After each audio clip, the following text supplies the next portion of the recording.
बिस्मिल्लाहिर्रहमानिर्रहीम। अस्सलाम वालेकुम। Factorisation of quadratic equation. Let's see, हम लोग यहाँ पे फैक्टराइजेशन करने लगे हैं क्वाड्रेटिक इक्वेशन के लिए। क्वाड्रेटिक इक्वेशन,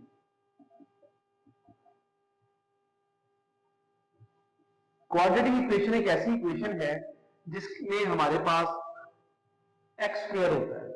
एक्स स्क्वायर का होना मस्ट है यहाँ पे, क्योंकि पावर जो है एक्स की 2 होनी चाहिए।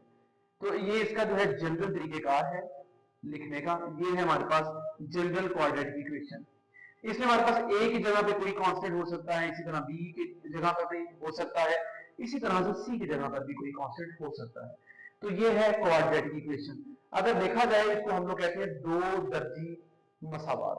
इक्वेशन को उर्दू में या हिंदी में हम लोग मसावात कहते हैं। अब देखते हैं इसको कि दो दर्जी मसावात को सॉल्व कैसे किया जाता है। इसको सॉल्व करने के लिए हमारे पास ऐसे कोई भी एग्जांपल ले ली जाए। फॉर एग्जांपल हमारे पास एक्स स्क्वायर है, यहां पर एक हमारे पास वैल्यू आती है -4x + 3 = 0। ये गौर कीजिएगा, हमारे पास यहां पर कोएफिशिएंट कुछ नहीं है तो हम उसको 1 कहते हैं। अब यहां पे जो कोएफिशिएंट्स होते हैं these are actually the constants जो के साथ आ जाते हैं वेरिएबल के, इनको कोएफिशिएंट का नाम दिया जाता है। अब ये जो कोएफिशिएंट्स हैं हमारे पास, ये एज कांस्टेंट यहां पर यूज होते हैं। हमने सबसे पहले क्या करना है, हमारे पास x के साथ जो कोएफिशिएंट होगा और जो कांस्टेंट वैल्यू होगी, हमने इन दोनों को मल्टीप्लाई कर लेना है। इन दोनों को मल्टीप्लाई कर लीजिए तो आपके पास 3 आ जाता है। अब 3 के फैक्टर्स क्या क्या हो सकते हैं? 3 के फैक्टर्स नंबर 1 × 3, इसके अलावा इसका कोई फैक्टर नहीं बनता। तो इस किस्म के जो क्वेश्चंस होंगे हमारे पास, हम उनको सॉल्व कैसे करते हैं? एक्स स्क्वायर पहले लिख लिया जाएगा, ये माइनस एज इट इज, ये +3 भी एज इट इज आ जाएगा = 0। अब आपने ये सेंटर वाला इसको छोड़ देना है और इसकी जगह भी आपने यहाँ पे छोड़ देनी है। अब करेंगे क्या, माइनस मल्टीप्लाई अगर प्लस कर लिया जाए तो रूल के मुताबिक अगर डिफरेंट साइन होते हैं तो माइनस और प्लस डिफरेंट साइन है, इनकी जगह पे अगर मल्टीप्लाई किया जाए तो आंसर आता है माइनस। अगर सेम साइन हो, माइनस मल्टीप्लाई माइनस प्लस हो जाएगा, प्लस मल्टीप्लाई प्लस फिर प्लस हो जाएगा। बट अगर माइनस मल्टीप्लाई प्लस किया जाए या प्लस मल्टीप्लाई माइनस कर दिया जाए, then it will be minus. Anyhow, अब आपको देखना था कि हमारे पास यहाँ पे वैल्यूज क्या आएंगी इस 4 को बनाने के लिए, कि मल्टीप्लाई कर ले तो हमारे पास जो है ये 3 आ जाएगा, क्योंकि आपने देखा कि कोएफिशिएंट और कांस्टेंट को जब मल्टीप्लाई किया आपने तो वो क्या आ रहा है 3। मल्टीप्लाई करने से 3 आ जाए तो ऐड करने से, यानी कि हमें ऐड करने से क्या मिल जाए 4। तो 3 और 1 हमारे पास आते हैं। पहले आपने हमेशा बड़ी ही वैल्यू लिखनी है और बाद में छोटी वैल्यू। 1 लिखने की जरूरत नहीं है, यहाँ पर 1 लिखने की जरूरत नहीं है। लेट्स सी, अब अगर हम इन दोनों को सम अप कर लें, क्योंकि दोनों का साइन है नेगेटिव, -3 और -1, अगर नेगेटिव साइन दोनों के सेम साइन होंगे तो आप लोगों ने प्लस कर लेना है 4। फिर यहाँ पे साइन कौन सा आएगा, हमेशा बड़ी अमाउंट का साइन यहाँ पर लगा दिया जाएगा। ये वे आउट होता है इनको सम करने का। अब ये तो आपका क्लियर हो गया कि इनको सम किया तो -4x डी आ गया। अब देखना ये है कि हमें इनमें 2 पेयर्स बनाने हैं। यहाँ पे देखना है कि कॉमन क्या है। इनमें गौर किया जाए तो x 2 है और ये 3 और x मौजूद है। अब कॉमन क्या है, एक x दोनों में कॉमन है, हम कॉमन ले लेंगे तो बाकी यहाँ पे x रहता है, यहाँ पर -3 है। बट इसकी अगर बात की जाए तो हमारे पास यहाँ पर कुछ भी कॉमन नहीं है, ये नेगेटिव एज इट इज आ गया, बट यहाँ पर कॉमन कुछ नहीं है। जब कॉमन कुछ नहीं होगा आप लोगों ने 1 को एज कॉमन लिख लेना है। बाकी क्या बचा, x और 3।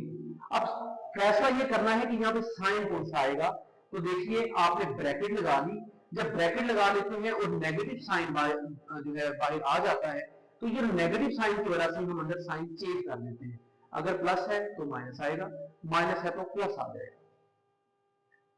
ये हो गया आपका स्टेप। अब इस स्टेप में ये चीज बहुत ज्यादा इंपॉर्टेंट है कि ये हमारे पास x-3 ये दोनों सेम होने बहुत जरूरी थे, x-3 और x-1 बाकी, यानी कि ये कॉमन एक दफा लिख लिया।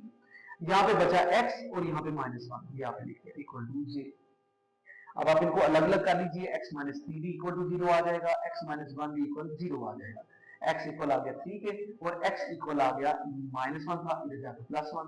तो these are the two answers of this quadratic equation.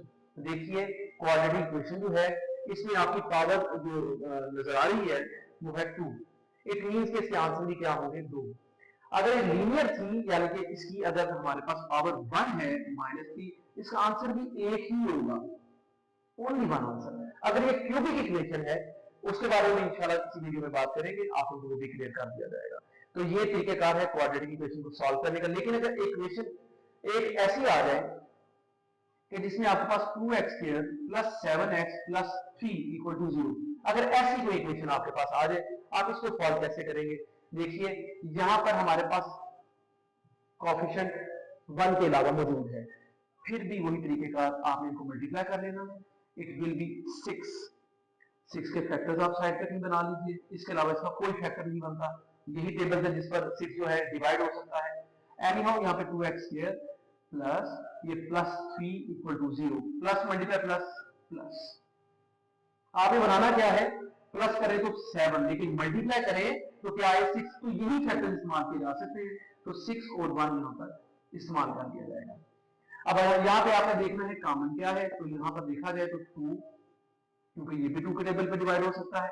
x, अब यहाँ पे रिमेनिंग क्या है, ये x यहाँ पे 2 है तो बाकी एक x रह गया, प्लस 2 कितने टाइम्स होगा 6, 3 टाइम्स, x आपने कॉमन ले लिया, प्लस कुछ कॉमन नहीं है, एज यू नो 1 कॉमन, बाकी x + 3।